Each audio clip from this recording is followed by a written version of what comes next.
अगर युद्ध में तुम नजर में रहोगे सबकी तो मार दिए जाओगे, सब तुम्हारे पीछे पड़ जाएंगे, ना रिश्तेदार, रिलेटिव, नेबर, सब। हर अच्छी चीज को बचाना पड़ता है। कि आलिया भट्ट के साथ तुम घूमने गए हो, हिडन करके रखो अपने आप को, हिडन। पागल बन के रहो, पागल। एक गिलास में 2 स्ट्रॉ डाल के पी रहे। इस देश में बिगाड़ने की आदत है। हर जगह नेता बनने की जरूरत नहीं है।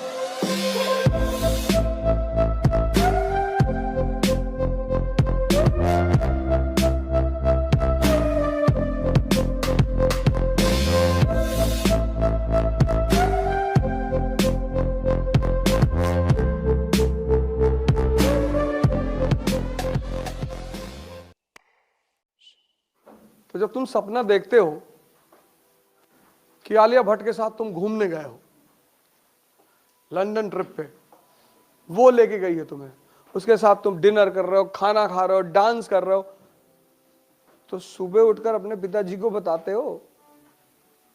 सपने कभी मत बताओ किसी को।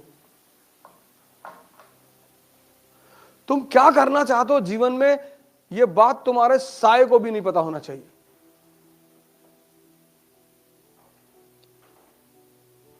क्योंकि दुनिया एक चीज के लिए तैयार बैठी है, डिस्टर्ब करने के लिए। और दुनिया तैयार बैठी है तुम्हारे घर से लेकर बाहर तक, सब। लेकिन दुनिया एक आदमी से नहीं उलझती, पागलों से। पागल बन के रहो, पागल बन के। क्या बनोगे जीवन में? डाकू बनेंगे। कोई तुमसे बात ही नहीं करेगा। छत पे बैठे हो, कोई किताब लियो, उसका एक एक पन्ना फाड़ के हवाई जहाज बना के उड़ा रहे हो। तुमको कोई छेड़ेगा ही नहीं मोहल्ले में, रिश्तेदारी में, गांव में, कह रहे डिस्टर्ब साथ। हर जगह नेता बनने की जरूरत नहीं है। शादी में गए हो, बोले जा रहे हो, इंडिया के राजनीति पर बता रहे हो, पॉलिटिक्स में हर आदमी तुम्हें देख रहा है, चौबे जी का लौंडा बहुत पढ़ रहा है।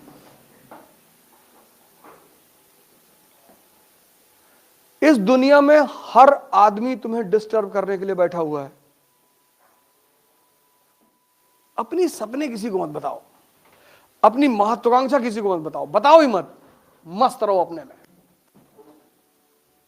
सूरज सुबह नॉक थोड़ी करता है, जब वो चमकता है तो दुनिया खुद ही उसकी तरफ देखती है। अब जब तुम्हारी शादी हुई, या तुम्हारी गर्लफ्रेंड है, या बॉयफ्रेंड है, या तुम्हारा कोई बहुत पक्का दोस्त है, अच्छी चीजों को कभी समाज में एक्सपोज मत करो। शादी हुई, अब आमतौर पर लोग एक दूसरे को प्रेम दिखाते हैं। एक गिलास में 2 स्ट्रॉ डाल के पी रहे। अगल बगल वालों को दिल में दर्द होता है कि अच्छा बेटा। तुम जिससे सबसे ज्यादा प्यार करते हो ना, उसको सबसे ज्यादा विरोध करो पब्लिकली, तुमको कोई नहीं भड़काएगा। कुछ चीजों को कभी शो मत करना, शो करके मत करना। ध्यान शो करके मत करना, पढ़ाई शो करके मत करना, प्रेम शो मत करना। समाज को बर्दाश्त ही नहीं होता। अभी तुम 10 घंटा पढ़ो, अगल बगल वाले इंटरेस्ट में आ जाएंगे अगर देख रहे हैं तो। इसीलिए शमशान के लिए इतनी कहानियां उड़ाई गई, क्योंकि ये जो हिंदुस्तानी ध्यानी थे, तो जब ये ध्यान वान करते थे तो आम पब्लिक आगे कोई कुत्ते की हड्डी फेंक गया, कोई पत्थर मार गया, तो फिर इन लोगों ने शमशान में बैठ के ध्यान करना शुरू की। तो अब शमशान में की कहानियां बना दी कि वहां रात में पायल की आवाज आती, और जो शमशान के केयर टेकर है उनके बच्चे दिन रात वहीं रहते हैं, उनको तो नहीं आती। चाहे मुसलमान शमशान हो चाहे हिंदू हो, उनका केयर टेकर फैमिली वहां रहती है ना। हमारा स्कूल है फातिमा स्कूल गोंडा में, तो हमारे स्कूल के जस्ट बगल में मुस्लिम कब्रिस्तान है। तो जो कब्रिस्तान के केयर टेकर थे, उनके बच्चे उसी कब्रों पे खेलते थे। तुमने एक बार उस केयर टेकर से पूछा, मैंने कहा भाई साहब आपको डर नहीं लगता? बोला भैया डर तो जिंदा आदमी से लगता है, ये तो सब बेचारे मर गए।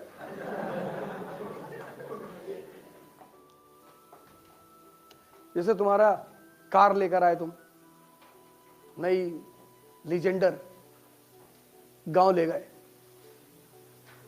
तो कुछ लौंडे क्या करेंगे, धीरे से पिन ला के से खरीदते हुए चले आएंगे।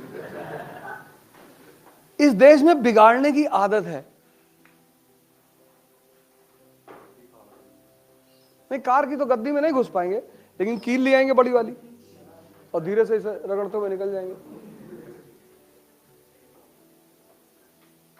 40 लाख की टॉप मॉडल फॉर्च्यूनर, और पहले दिन किसी ने मार, और तुम ही गए थे दिखाने गांव में, तो उनको भी तो दर्द हुआ कि तुम्हारा बाप बैलगाड़ी चलते तुम फॉर्च्यूनर लाए हो, तो दर्द उनको भी हुआ।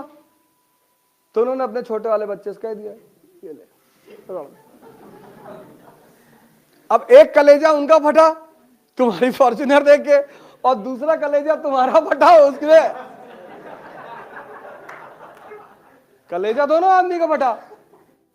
इसलिए जब बच्चा पैदा होता है घरों में, तो उसको 1 महीने तक माँ जल्दी किसी को दिखाना नहीं चाहती कि नजर लग जाएगी। अब तुम गांव में बता दिया माइस की तैयारी कर रहे हैं, और तुम्हारा जो गाय भैंस रखने का मड़ा है उसमें पड़ोसी ने आग लगवा दिया, और तुम्हारे पापा फोन किए कि यार किसी ने वो खैरानी फूंक दी यार, तो तुम वहां डिस्टर्ब हुए कि नहीं? तुम्हारे घर में एक भैंस है 80,000 रुपए की, गांव वालों ने खुलवा के बिकवा दिया,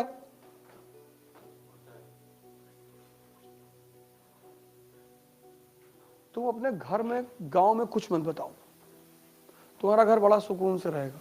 हमारा एक स्टूडेंट है, तो जब उसका मेंस आया तो गांव में पट्टीदारी है ना, उसका दीवार ही गिरा दिए, कहिए दीवार अभी अवैध जमीन पे बनी है। उसके भाइयों को मारा भी सब, वो बेचारा भागा बनारस। मुर्दों का कोई दुश्मन नहीं, तुम मुर्दा बन के रहो। अगर मुर्दा जा रहा है तो कोई गाली देता है? मुर्दा बन के रहो, पता ना चले किसी को कि कर क्या रहे हो। गाना छोड़ दो, किसी से मत बताना कि मैं आईएएस की तैयारी कर, बताना ही मत। कोचिंग कहाँ जाते हो? वो एक लड़की आती है इसलिए जा रहे हो। जिंदगी में कभी तुम ये मत दिखाना कि तुम बहुत सीरियस हो, सब तुम्हारे पीछे पड़ जाएंगे, ना रिश्तेदार, रिलेटिव, नेबर, सब लोगों को एक दिन ऐसे ही सुबह उठे और पता चले कि 10th रैंक आई इसमें, नाम चेक किया, तुम्हारे पापा का नाम चेक किया, गांव देखा, भागे तुम्हारे घर की तरफ, और तुम कह दिए कि हम तो शिरडी टेम्पल में जाते थे तो फ्री में जो है वो सब क्वेश्चन दिखाई पड़ गया हमको सपने में।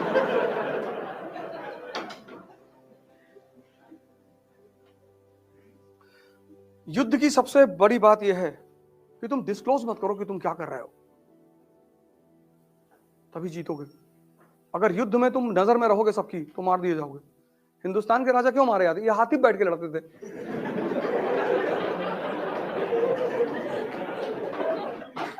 इनका मेन वजह यही था। पहला बैटल ऑफ पानीपत क्या है? इब्राहिम लोधी हाथी बैठा हुआ है। जब सब बजाज सुपर पे बैठे हैं, स्प्लेंडर पे बैठे, तू भी बैठ। अब जो आदमी बैटलफील्ड में हाथी पे बैठा, उस पर निशाना लगाना कितना आसान है। हिडन करके रखो अपने आप को, हिडन। पागल बन के रहो, पागल। उल्टा करके अखबार पढ़ो कि लोग समझ लें कि पूरा पागल है, इससे तो कुछ हो ही नहीं पाएगा। तुम थोड़ी सी इज्जत पाने के चक्कर में, थोड़ी सी, बहुत थोड़ी सी, और सिर्फ थोड़ी सी इज्जत पाने के चक्कर में नहीं कि लोग मुझे गाली ना दें, इसलिए तुम बता देते हो कि मैं आईएएस की तैयारी। देने दो गाली, देने दो। तो जो लोग तुम्हें गाली दे रहे हैं ना, जिस दिन तुम्हारा सिलेक्शन हो जाएगा, पहले लोग होंगे तुम्हारे घर भाग के आएंगे रोते हुए कि भैया ये खुशी के आंसू है, अब पता है। और तब तुम अपना हिसाब करना कि तुम्हारी शक्ल है ना कुत्ते की तरह, कहेंगे हाँ अम्मा भी यही कहती है।